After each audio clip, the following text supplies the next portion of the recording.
There you go. Good morning. How are you? Boy, we got a full house today. This is one of my favorite meetings of the year, and today is especially a fun time because I get to talk about a couple special friends. And so, while he wasn't expecting it, I'm going to have John introduce his family.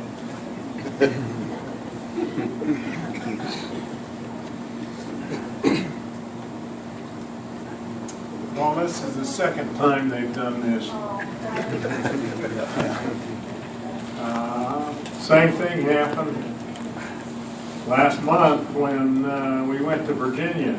I was asked if I could do the re-enlistment oath for my grandson in the Navy. And get back there, and all of a sudden all these people are there. Same thing's here. And so I'm going to introduce you, starting with my wife, Kathy, my daughter, Suzanne, son, Jeffrey, and son, Michael. They've really been supportive of me all my life, and really do appreciate it. You got the, I think that's at the very end. Thanks, John.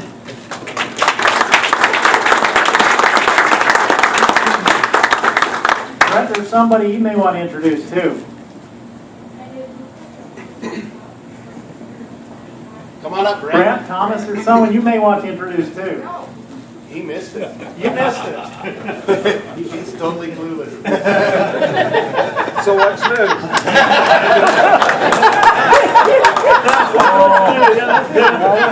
Just come up and check out the second row.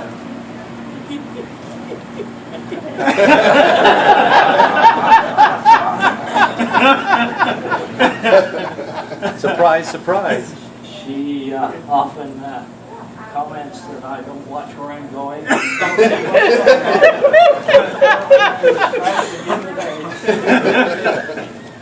Anyway, I like to encourage my wife, or stand up and turn around.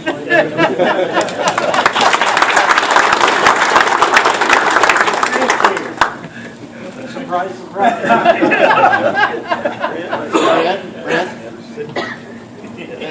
Chair's reserved for you. You're not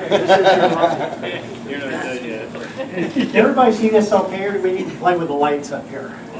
Should we dim that front lights just a little? Big front ones down. Ah, There you go. okay, first of two really good friends I get to talk about and tattle on maybe just a little bit is John W7CWK. I don't know when I remember meeting John for the first time. It may have been the floods of '83.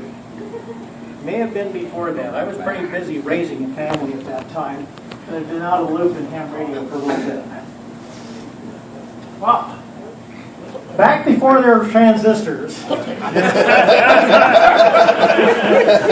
this is what John looked like.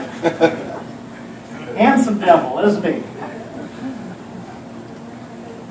Back before there was television, this is what John looked like.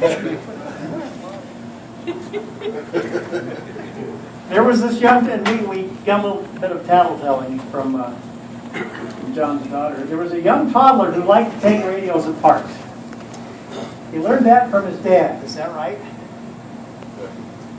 In his wet diaper, he would manage to get a charge out of things. Bobby pins in the lights. Bobby pins and lights on it. It would make his hair stand on end. And he's never to this day shared any with me. Wet diapers?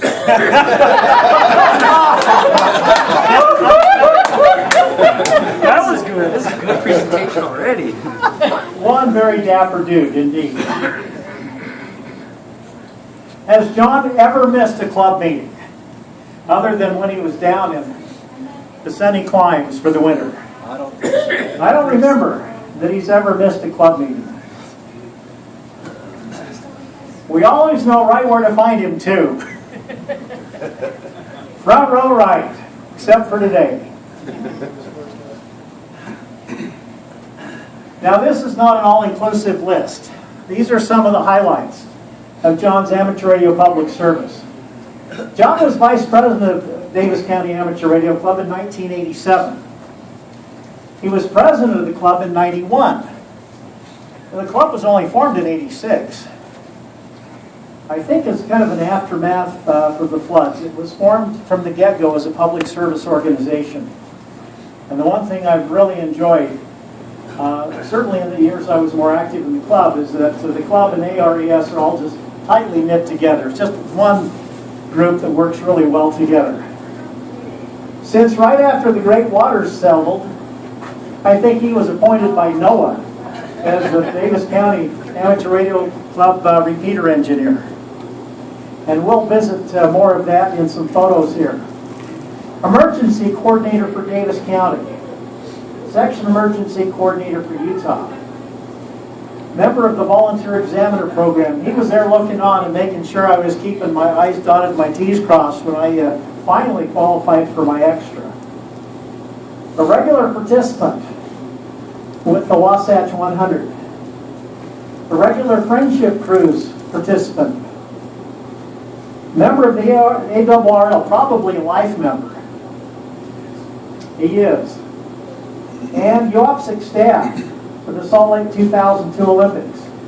Utah Olympic Public Safety Command, which is the group that the FBI and the Secret Service jointly formed to take care of security for the 2002 Olympics.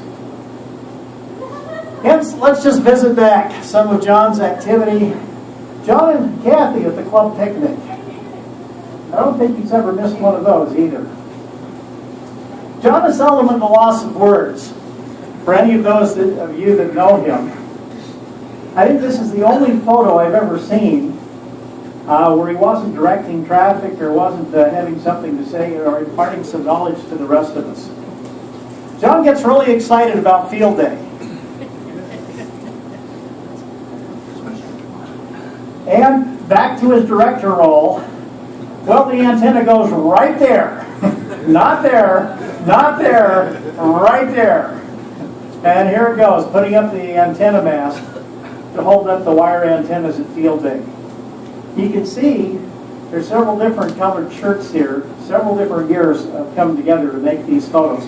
More about John's shirts in just a minute. W7CWK, over.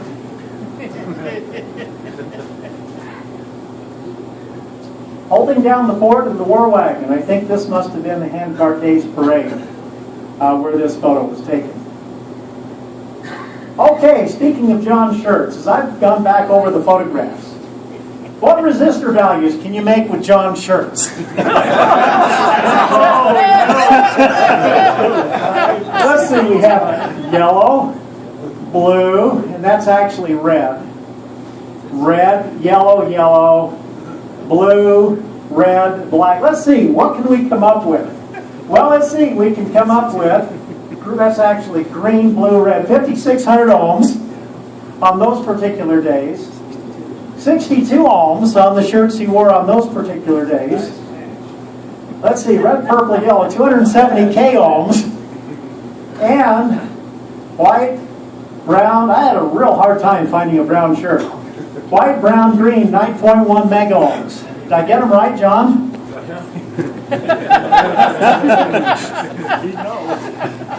Okay, this is something I just barely learned within the last month. Something I didn't know about John. What was the longest CW QSO that John ever had?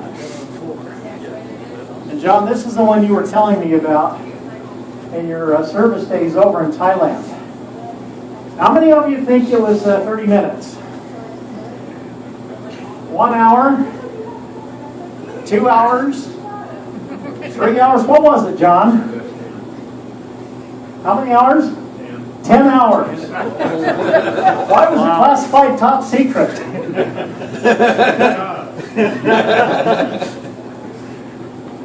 The pilot happened to be a ham also. His spacesuit that he wears, the microphone came unplugged inside his spacesuit. Oh, no. And he was pushing on the tone button on his UHF radio control with a stick. They have a stick in the cockpit because they can't reach some of the controls because of their chute, etc. But it came running in the one trailer, and it was Korean, not pilot. Anyway, kid says there's something wrong with the pilot. All I'm getting is a bunch of beeps from him.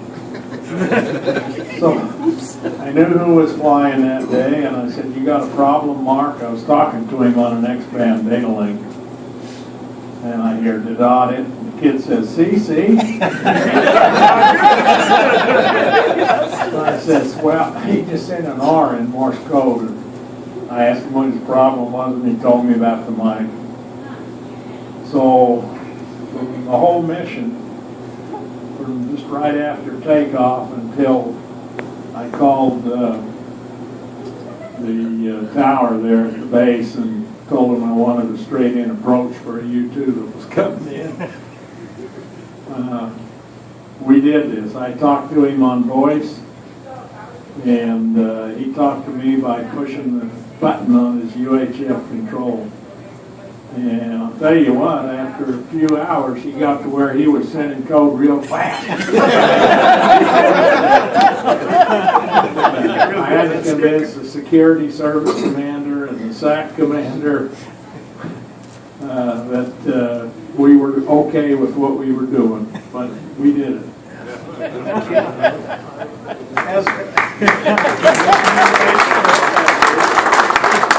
You just never know when CW is going to pay off. Here it saved the mission. And as John was relating the story to me, he was saying, well, first they bring in one commander, and then they bring in the next echelon commander, and then the next commander, and they all want to scrub the mission. And John says, well, we got communication. What more do you want? Okay, our intrepid repeater engineer out at the island site. And here's some of the regulars, Paul and Goose and John, that we see out there on a regular basis to keep that critter on the air. I don't know if any of you realize how many trips a year it takes and how many hours combined it takes to keep that thing functional. Once upon a time, I think we're going to hear a little bit of homebrew too. Here's our intrepid tower climber. Once upon a time, we had a whole lot of antennas on that tower. And one year we discovered it was too many because the wind blew the top half of the tower over. And we finally had to scale down and take some of the antennas off. And we decided that it might be a good idea to have a redundant repeater out there. So we installed a separate repeater, separate duplexer, and a separate antenna on this mast on the side of the building. So there's John. Is that Mel? Yep. Putting up the backup repeater antenna out at the island. Untold hours out there to put that, keep that repeater site. Here's John pointing south to something or other that's going on out there. Might have been an antelope or a stray coyote or a stray ham, one never knows. Here's my favorite picture of John at the repeater site. For those of you who have been out there looking back at the mainland, particularly in the winter when everything's white, or when the lake is just glassy smooth and there's no wind and you see a reflection of the Wasatch Range. These are a couple of, there's the repeater building there. These are a couple of old airway beacon sites. And it used to be painted with great big red and white squares on that one. The old airway beacon was out there back probably in the early 40s. Now, many of you haven't seen this. I don't know, John, if you've seen this picture before. It's certainly been there. That's our old EOC. That was our first EOC for the Davis County Amateur Radio Club. It was about 3 feet wide and about 8 feet long. It was crammed in the file room in the basement of the courthouse. That was our EOC in those days. A little bit different vantage point. John training one of our up-and-coming radio operators. And you'll notice a couple of pieces of apparatus that are becoming a little, that you don't see around too much anymore. Look at all the type of old IBM Selectric and another old typewriter. You don't see a lot of keyboards here, but you see a lot of typewriters, so that'll kind of date this. And keep an eye on this radio right here. Well, we moved to new digs, and we've always had a great relation with the Sheriff's Department. Their chief deputies have a habit of becoming ham radio operators.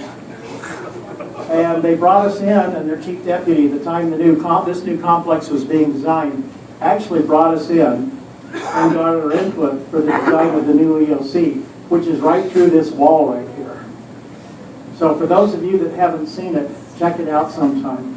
It's pretty nice. Gives us a lot more room to operate than we had before.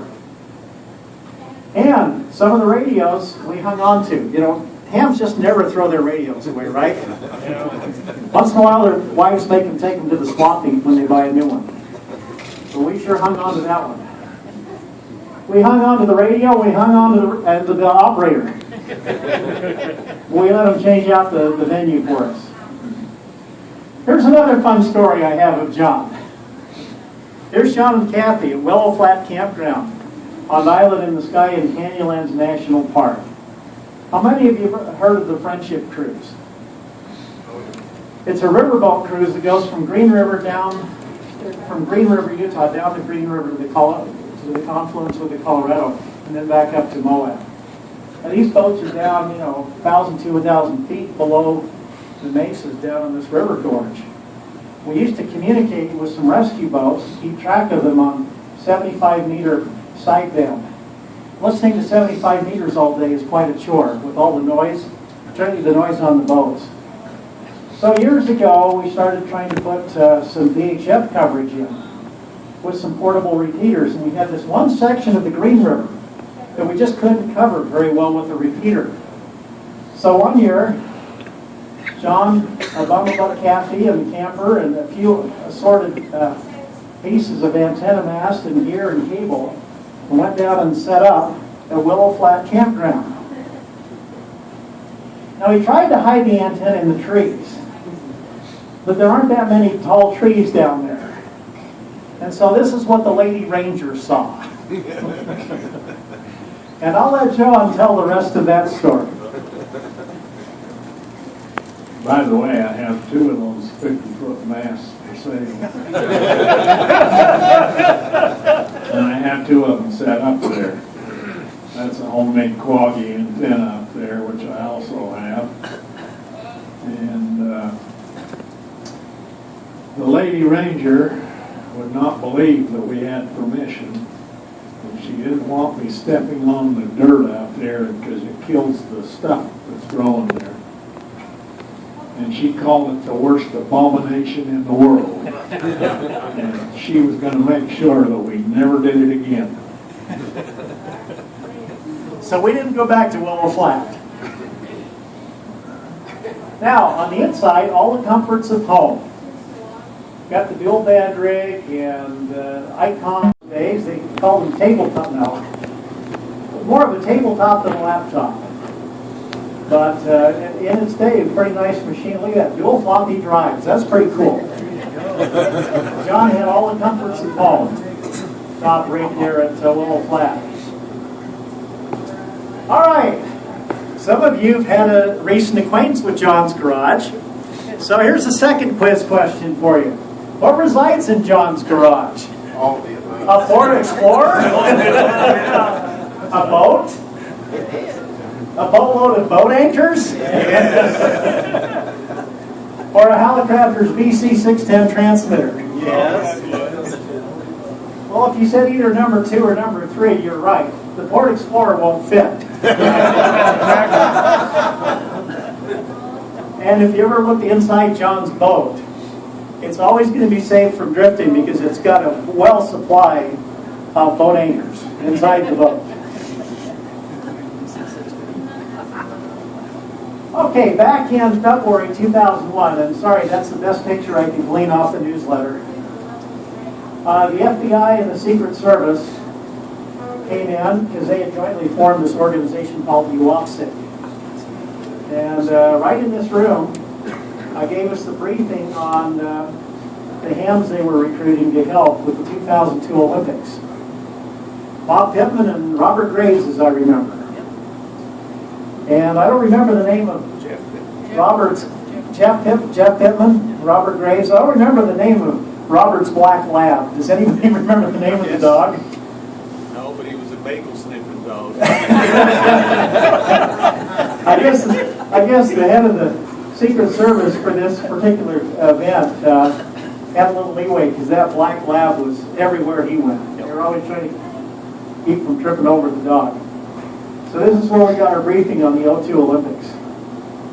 And those of you that had a chance to volunteer, it was a pretty memorable event. Well, John and Paul and a few others were actually full-time unpaid staff with you out sick for what, nearly a year?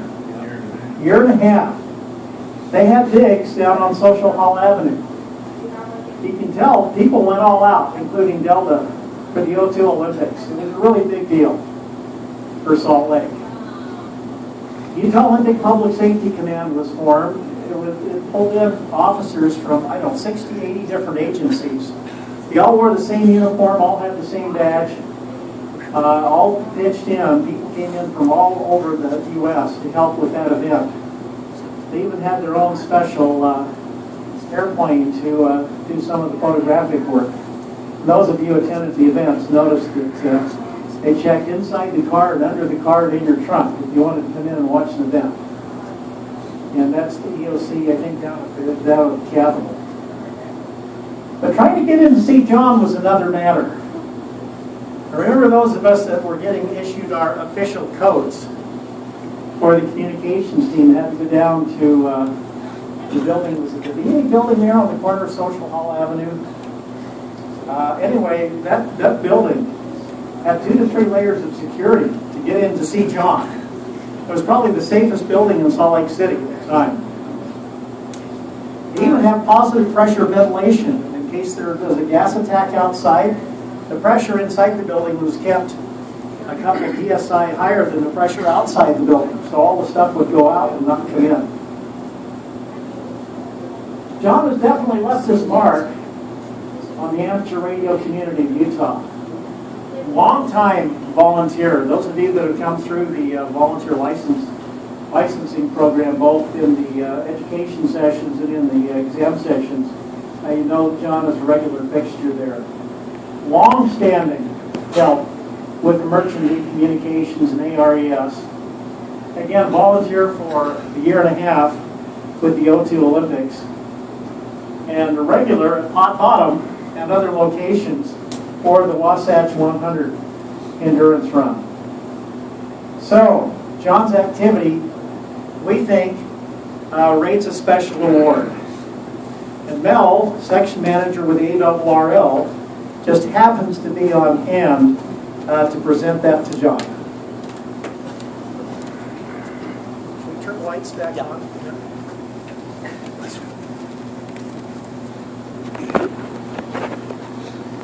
You know, many of you may not know this, but the very first time I met John Mabey was at a field day event. And it was back, and I can't remember the year, I apologize. It was back in 1963, 64, 65. And field day that year was being held by the Bountiful Amateur Radio Club that many of you may never have heard about. But John Mabey and Fred Park and my dad were the 3 leaders of this club.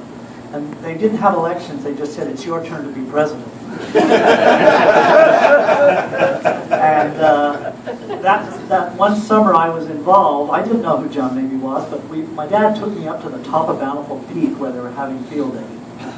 And it was sort of neat to me because it was the middle, it was summer, and there was a big, giant snowdrift up there, and John and some of the guys made a decision. This was the right place to do field day. So they set up this really neat tarp, and they sat underneath their tarp, and they worked all these radios. And you know what? At the end of the day, John Mabey was so sunburned that his skin was peeling off.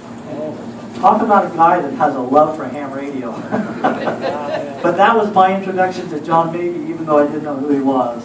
And I'd like to take a moment just to tell all of you how much I, as the ARL section manager, appreciate everything he's done. You couldn't ask for a finer gentleman to serve our community and to serve the ham radio community He's done so much to benefit all of us, and I can't count all the people who've been affected in our area and throughout the country by his knowledge and expertise. John, come on up and let me give you this. This is a special certificate of merit from the ARL, and I don't give very many of these out, so John, we really, really appreciate all the effort you've put in as a member of the club and a member of ARL and everything you've done. And that's really, really special, and I thank you for everything you've done. Thank you.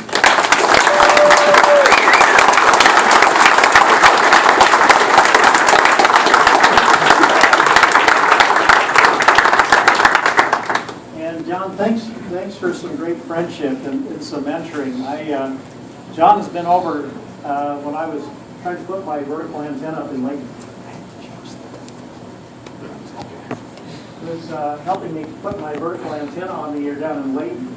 He and Hall were over there giving me not a lot of advice, but kind of a lot of furrowed eyebrows looking on and saying, I wonder if this guy really knows what he's doing. Because I was trying to put that antenna on the air.